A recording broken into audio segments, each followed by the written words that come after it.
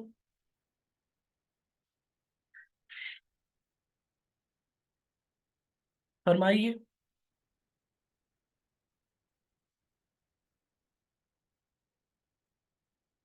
جنید صاحب، آواز آ رہی ہے آپ کو؟ اچھا چلیں، ہم نے آپ سے عرض کیا ہے کہ سوالات کوشش کی جائے گی کہ لکھ دیا جائے، گروپس میں بھیج دیا جائے، جو ہم نے کیا ہے اس کے اوپر سوال کیے جائے تو بہتر ہے۔ جو بہت ساری چیزیں ڈسکس نہیں ہوئی، ظاہر ہے کہ یہ ایسا موضوع جس کے اوپر سب کے سوالات بہت زیادہ ہیں، اور بہت کچھ معلومات بھی ہے، تو فوراً سے آتا ہے کہ ہم یہ پوچھ لیں، یہ پوچھ لیں۔ تو ہم یہ چیزیں جب آہستہ آہستہ مکمل کریں گے تو یہ ساری چیزیں ہمارے لیے واضح ہو جائیں گی۔ 2 نئے سوال ہیں، اور ان 2 سوالات کے ساتھ ہم بات ختم کر دیں گے۔ بلکہ سوال نہیں ہے، is it possible to share the slide بھی شیئر کر دی جائے گی، اور جو بک میں نے مینشن کی ہے وہ بھی شیئر کی جائے گی۔ میں آپ کو ریکمینڈ کروں گا کہ آپ سیلف اسٹڈی کر کے آئیں، تاکہ بولنے میں مزہ آئے، بات کرنے میں یعنی ہم واضح ہوں چیزیں، بہت زیادہ بیسک باتیں کرنے کی ضرورت ہمیں نہ پڑے۔ انشاءاللہ سلائڈ بھی شیئر ہوگی، یہ ریکارڈنگ بھی، یہ بھی شیئر ہوگی، اور اپنے دوستوں کو بھی کہیے کہ اس پروگرام میں ضرور شرکت کریں، بالخصوص گروپس میں شامل ہوں، اپنے کانٹیکٹس میں اس کو شیئر کیجئے، اور اس پروگرام سے استفادہ کریں۔ انشاءاللہ یہ آپ ہی لوگوں کے لیے ہے، مقصد اس کا ہے کہ معاملات کے حوالے سے فقہ احکامات کو لوگوں تک پہنچانا، اور یقیناً یہ آپ کی توسط سے ذریعے ممکن ہے۔ الصادق انسٹیٹیوٹ نے اس کے لیے ایک اہم قدم اٹھایا ہے، تو الصادق انسٹیٹیوٹ کے ساتھ مربوط رہیں تاکہ ہم اس طرح کے مزید پروگرام سب کے لیے کر سکیں، جو خاص موضوع کا، ایک خاص موضوع کے پر بھی باقاعدہ مستقبل میں پروگرام کر سکتے ہیں۔ آج کے لیے، آج ہم تمام کرتے ہیں اس دعا کے ساتھ کہ پروردگار عالم ہمارا اس سننے، بولنے، پڑھنے، لکھنے کو اپنی بارگاہ میں قبول و منظور فرمائے، اور کوئی غلطی خطا ہو اللہ تعالیٰ سے معاف فرمائے۔ ربنا لا تؤاخذنا ان نسینا واخطأنا، ربنا ولا تحمل علينا اصرا كما حملته على الذين من قبلنا، ربنا ولا تحملنا ما لا طاقة لنا به، واعف عنا واغفر لنا وارحمنا، انت مولانا فانصرنا على القوم الكافرين، ربنا تقبل منا انك انت السميع العليم، وتب علينا انك انت التواب الرحيم، برحمتك يا ارحم الراحمين۔